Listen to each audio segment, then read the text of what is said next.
Hi friends, నేను మీ శివ. మీరు చూస్తున్నది RS words. Driving licence apply చేసుకోవడం కోసం ఆర్టీఓ ఆఫీసులో చుట్టూ తిరుగుతున్నారా? అలాంటి పని లేకుండా లెర్నింగ్ డ్రైవింగ్ లైసెన్స్ ఇంట్లో ఉండి మీ మొబైల్ ఫోన్లో అప్లై చేయడం ఎలా అనే అంశాన్ని మనం తెలుసుకుందాం.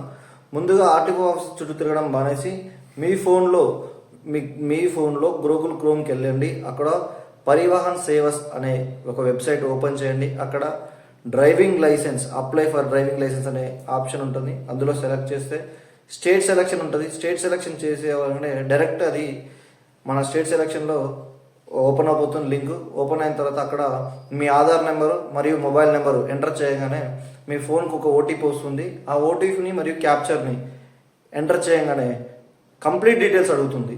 1 by 1 కంప్లీట్ డీటెయిల్స్ని ఆన్లైన్లో మీరు ఎంటర్ చేసిన తర్వాత నెక్స్ట్ సబ్మిట్ చేయగానే ఒక ఆన్లైన్ టెస్ట్ 15 రకాల క్వశ్చన్స్ అడుగుతుంది. అవి ఆన్లైన్ టెస్ట్లో మీరు రాస్తే కాక మీకు సరిపోతుంది. Learning driving licence, LR and driving licence వచ్చేస్తుంది. ఎల్ఆర్ వచ్చిన 90 days వరకు అది చెల్లుతుంది. 90 days తర్వాత మీరు 90 days కానీ 90 days లోపు కానీ ఎప్పుడైనా మీరు స్లాట్ బుక్ చేసుకొని మీరు డ్రైవింగ్ లైసెన్స్ తీసుకోవచ్చండి. ఇది డ్రైవింగ్ లైసెన్స్ పొందే అవకాశం. మరిన్ని అప్డేట్స్ కోసం మా ఛానల్ని ఫాలో అవ్వండి, సబ్స్క్రైబ్ చేయండి. ఇదైతే ఎవరికైతే అవసరమో వారికి షేర్ చేయండి. Thank you all.